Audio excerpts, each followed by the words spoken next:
So, in your own time, whichever one you want to go. Actually, no, it's Lisa first. Sorry. Liza. For those of you who have never heard of me, my name is Liza, and I would love to be your next SJCR Communications Officer. And tonight, I want to tell you why you should make a decision to vote for me, and why you will not regret it. A Communications Officer minutes all of the SJCR meetings and exec meetings. I can tell you now that I will produce a crisp and clear record of everything that has been discussed, from the most minute detail to the biggest dilemma, because every thought, every idea deserves to be respected and noted down. A communications officer informs the student body of weekly news. I won't just email you weekly with a list of everything that's going on in college. No, I will be sending you an email which will light up your day and put a smile on your face. It will not only make you happy because of how informative and concise it is, but it shall be written with just a touch of humour, because delivering news is no joking matter. It's not. And essentially, my goal when composing these weekly emails is to keep you hyped up for the week and looking forward to all of the exciting events happening this week. I'm very involved in college life through extracurriculars and hanging out with different year groups, and therefore I would love for all students to have access to as much information as I do. I want you all to know that I will enjoy this aspect of the comms officer role so much, and I will look forward to doing it every single week. A communications officer contributes to this week's newsletter and attempts to make it amusing and intriguing for everyone to read. Well, I will not attempt, I will do. I will make it an entertaining and fascinating read. I have ideas to focus on breaking news about different year groups, perhaps different subject courses, perhaps students' achievements and different aspects of life in college. My main aim is to make everyone more aware and feel more involved in John's community. A good communications officer spends time on the notice boards, keeping them aesthetic and attracting people's attention with beautifully presented posters. I have done a lot of poster designing and advertising in the past, so I can guarantee that I will not fail you with the notice boards, and I will be on it at all times. My last goal, which I want to achieve as communications officer, is to make any news around college spread faster than it already does. Now, being in such a small community, this may be a good thing, or it may be a bad thing. But don't you worry, I will only promote good news, and news which people deserve to hear. Because the human being is not designed to live their life absent-mindedly, oblivious to their surroundings. No, the human being absorbs information, and it would be an honour to be the messenger of that information. It would be great to have an internal radio broadcasting all of John's news and notices. However, whether or not this is possible, I promise to communicate to you all of the relevant information. Every member of the SJCR deserves to be involved as much as possible in life at John's, and only this way can we feel more together and on the same page. I'm sure that every person in this room wants a communications officer who absolutely enjoys doing all of the above roles and will do it with the deep enthusiasm and passion. Because after all, if one loves what one does, one always does it with quality. This is precisely why I want to be your next SJCR communications officer, because I can promise you that I will take this role close to my heart and fulfill all of the above requirements to the utmost of my ability. Thank you for listening, and vote for Liza.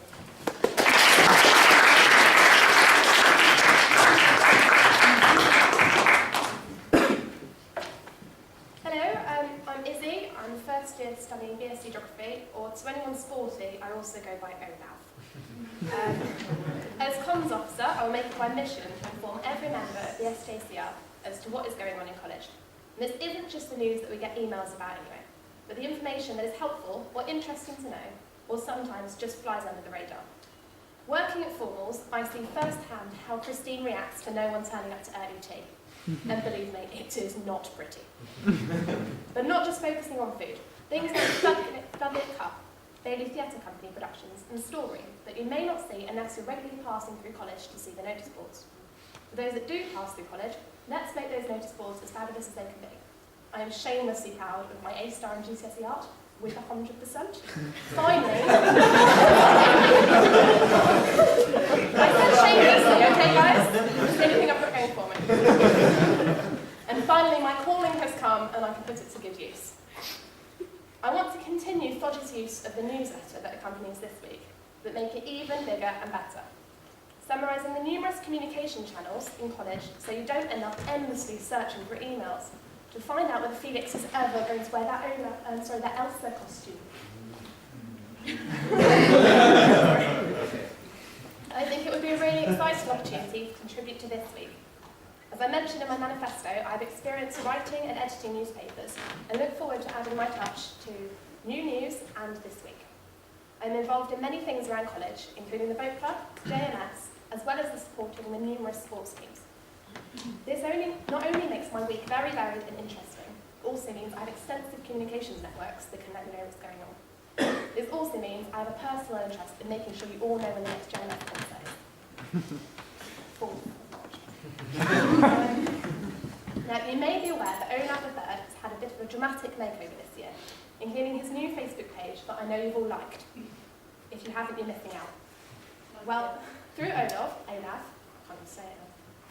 I've enjoyed sharing sporting news and successes that sometimes go unsung.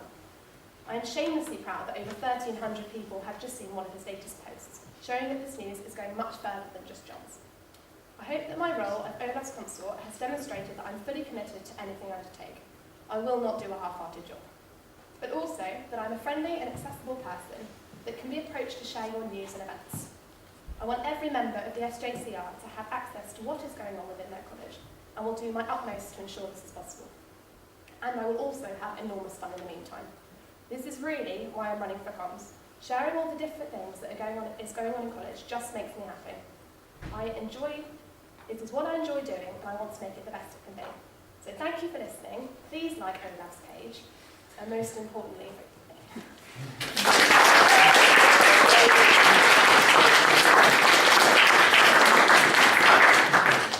Right then, so do we have any questions from the floor? Yes, Thomas. One thing Fodge is doing this year is increasing readership of this week. How would you try and increase readership even further? What would you do? So this will be your first one. Okay. I plan to alter the content a bit of this week and really focus on people across all year groups and basically communicate all the news that's happening in each year group, any achievements, all kinds of events, and not just focus on a particular group of people and what they have been doing this week as this week is doing at the moment. In that way I can involve more people in it, which also means it will attract more readers, hopefully. So one of the things I know from editing newspapers is that deadlines are key. I'd like to set up a system where we have this sort of routine where everyone's holding their breath on, for example, a Tuesday night, waiting for this week to come out because they've got nothing better to do, or because they really, really want to read it. I want to get the exec into a sort of almost routine where they're spending their Monday night writing ready to go on Tuesday, and that way we're going to have a reliable thing where you know it's coming. You can also then rotate your week around it, if that's what you do, checking the newsletter, working out what's going on.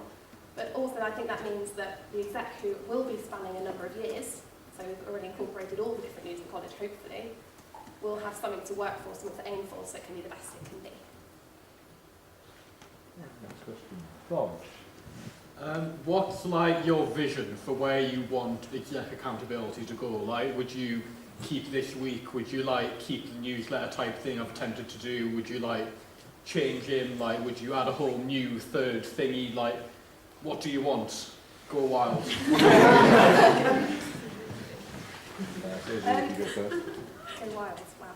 Okay, personally I find the newsletter really, really helpful. I think Fodge has done a fantastic job with that. He does it all completely himself, summarising this week, and if anything, from talking to them, I've worked out how much work that has involved. I think that is a fantastic thing. I very much want to continue it. And I love colour coding things, so I will make sure it's colour coded as well as a geographer, you know, can't go wrong with a bit of colour. But I think the two main communication channels really are the emails that are sent out, including that do include this week, and also the Facebook pages. I hope I've demonstrated that actually I'm fairly good at Facebook. Whether you like it or not, some people are hearing ONAV's news. So utilising that as a channel as well, sharing the news as it happens, like ONAV, like the JMS concepts, and making sure that all the relevant groups and Facebook pages have seen that as well, if you receive your emails. I think Izzy's answered it very well. I would aim to do precisely the same thing, making sure that all news is distributed across all kinds of channels, again through Facebook, through posters. Perhaps we could introduce a Twitter account. I'm not sure how popular that will be, but maybe, maybe not. Has it been done? Yeah. Perhaps we could make Twitter. Well, no. Horticulture's done a brilliant job. And Izzy mentioned that, again, the way the newsletter is presented, colour coding, and so on, it is quite important because when people open the email, they want to immediately be attracted to it and want to be able to, you know, they want to read it through. So if it's not well presented, if it doesn't attract anybody, what is the point? Because your final aim is to get as many readers as possible. So. Any more questions? Yes. How will you ensure that the minutes taken are as detailed as you both seem to have promised? Okay, don't you worry, George. No, but you see, if I'm running for such a position, it means that I am ready to take very detailed notes, and I am ready to send out, to record a very good document. I would not be running for this job if I didn't think I was able to write down everything that happens in the meetings, and I will do it with, I will thoroughly enjoy it. Really to reiterate what Liza said, neither of us would be running for this if we didn't really want it and think we were up to the job. I once was told that I type as fast as I talk, so work on the assumption that no one can talk as fast as me. But I'm willing to put the time in after the meetings as well, making sure that everything is correctly formatted, etc. They're easy to click, easy to read.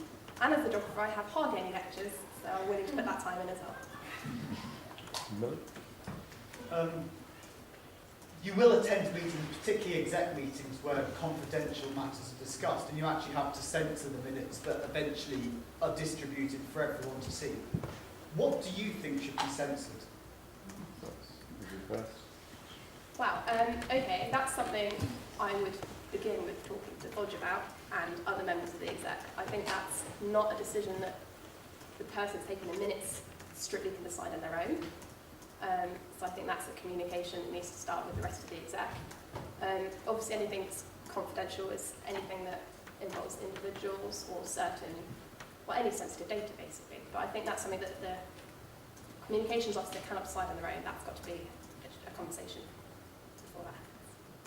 I would completely agree with Izzy. This is a matter which would concern anyone who was present at the meeting, and it should be discussed before a document is presented to the rest of the student body. Because once again, if anything is confidential or too serious to present, we should be discussing it before it gets published. More questions? Yes. Considering student emails might not possibly be checked that often as maybe other social media channels, do you think emails are the best way to disseminate information, especially this week, for example? Would you have any other ideas? I think emails should definitely be continued because, well, as students you are expected to check all your emails, but I would definitely aim to deliver all the news across other social media, so it would be delivered in through every possible channel. But emails would definitely continue because you have an email account, you have to use it. You have to check it. You've got other emails from teachers. Yeah, and agreeing with that, I think you can't not have emails because not everybody has Facebook for starters, and a lot of sort of college offices and things won't necessarily be on the correct Facebook pages, things like that. Part of that, I think, is making sure the emails are as easy to find exactly what you need as possible. Again, colour coding, love it. But also, if you can do things, one thing I would be considering would be PDFizing this week and perhaps putting it on the different Facebook pages. I know pretty much every year group's got a Facebook page, things like that, the John's Facebook. If we can perhaps use that as an alternative source of news, and I'm very open to any ideas. Anyone wants to make that trend faster. Right, so that's all we've got time for in terms of questions, unless anyone wants to extend the time for questions. No, isn't it? So that's it for Communications Officer.